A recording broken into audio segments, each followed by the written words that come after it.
Did you know that you can make delicious frosted sugar cookies for the holidays using all natural ingredients? You can even replace refined sugar with wholesome sweeteners like coconut sugar. If you're curious to learn more, stay tuned. Hi, I'm Christine, and if you're new here, I want to warmly welcome you to Christine's Natural Kitchen, where I make healthy eating delicious and simple. All of the ingredients I'm using in today's video are from Basil Bandwagon Natural Market, one of my favorite places to shop. Okay, let's go ahead and mix up our cookie dough. So we've gathered all of our ingredients here to make our cookie dough. You can use either butter or ghee. Any vegan butter will work. I'm adding 6 tablespoons of maple syrup, 1 room temperature egg, or you could use a vegan egg substitute, and 1 teaspoon of vanilla. I'm going to whisk this together.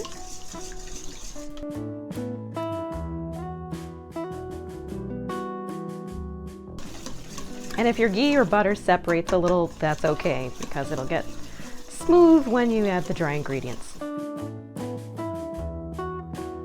Now we're going to add our dry ingredients. I've got 1 3/4 cup of fine almond flour,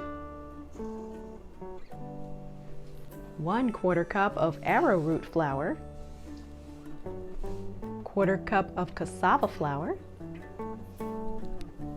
and this is 1/4 teaspoon of sea salt and 1/4 teaspoon of baking soda. This is 1/2 teaspoon of cream of tartar. Now we'll just whisk it all together, and it should start to form a nice smooth dough. And of course your whisk is going to get all glommy and you'll have to scrape it down with a batter scraper. Just switch to a good old-fashioned fork. Of course you could combine these ingredients together in a mixer, a stand mixer, or even a food processor.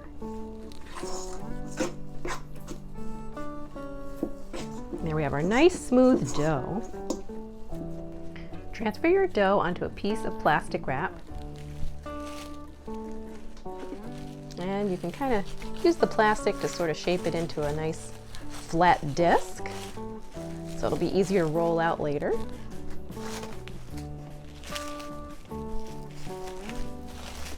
And now we're going to chill it for 2 hours in the refrigerator.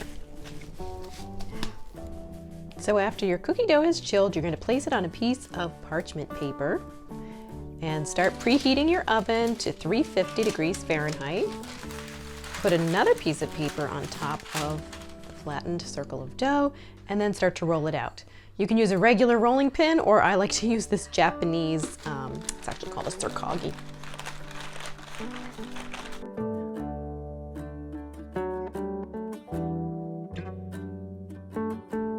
Okay, so once your dough is about 1/4 inch thick, then you can peel away the other parchment and start cutting your shapes. I'm going to use a little teddy bear and heart, but of course you can use whatever shapes you like.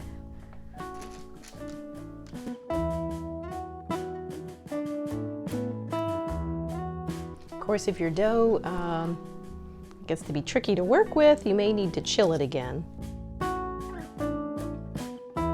And even if you don't have a cookie cutter, you can even just use the end of a glass jar to make just circles.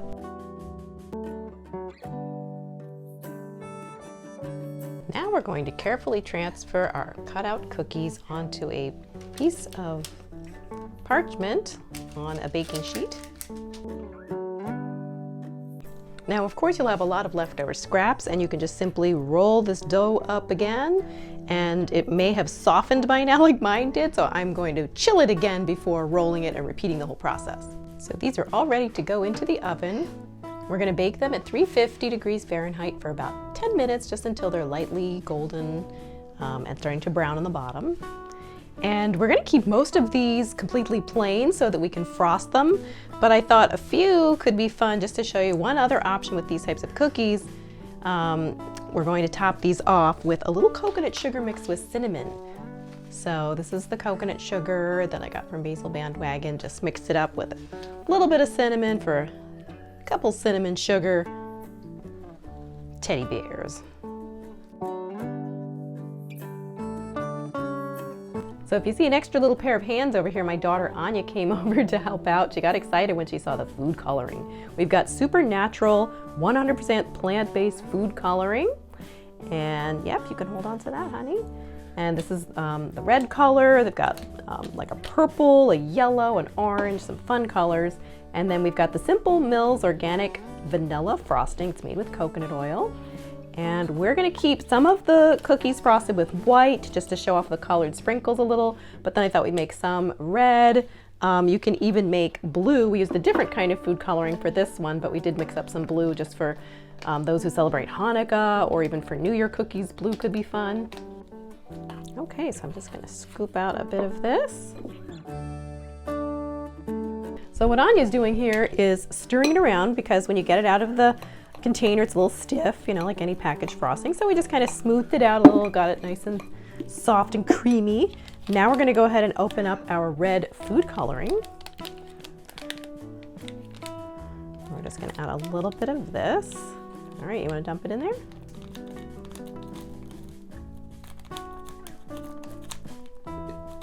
Okay, let's see what that does. Let's see what that does. Ooh, now that's kind of like a fun maroonish, purplish sort of. I wasn't expecting that color. That's really cool. That's gonna give us a new twist on Christmas red. Love it. So our cookies are out of the oven. We're gonna let them cool for 10 minutes. Let them cool down completely to the touch before going ahead and frosting them. So your cookies will be just very lightly golden on the bottom. And once they're cooled to the touch, they'll be nice and firm.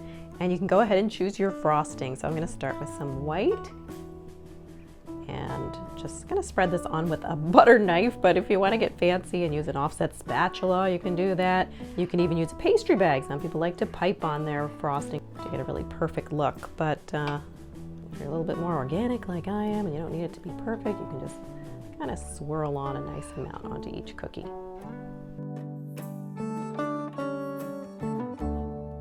So Anya's trying her hand at one of these.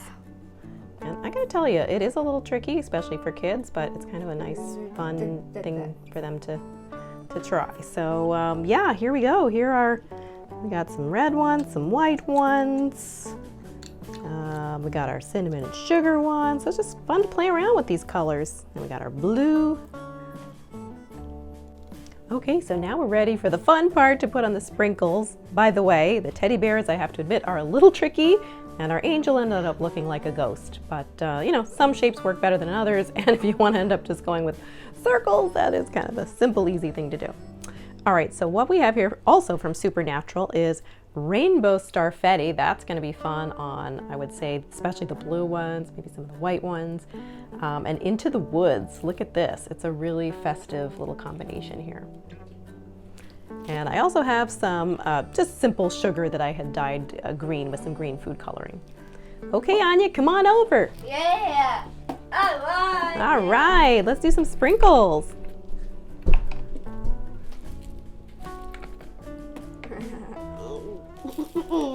Here you go. You want to put some green on maybe like the white one?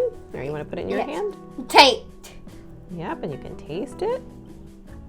We're going to put those maybe on just the white one there. Just the white one. Oh, they look so cute.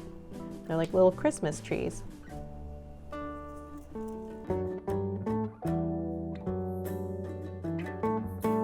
Here, let's put these colors on the blue ones.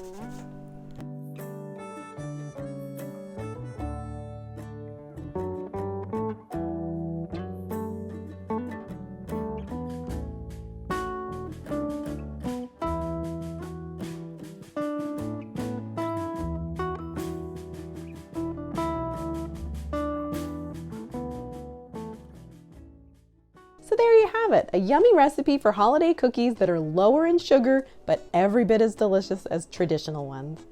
Make a batch of these and watch them disappear. If you found this video helpful, please give it a thumbs up. And when you subscribe and hit the notification bell, you'll be the first to find out about new cooking videos when they come out. Thanks for watching and see you again soon. Bye.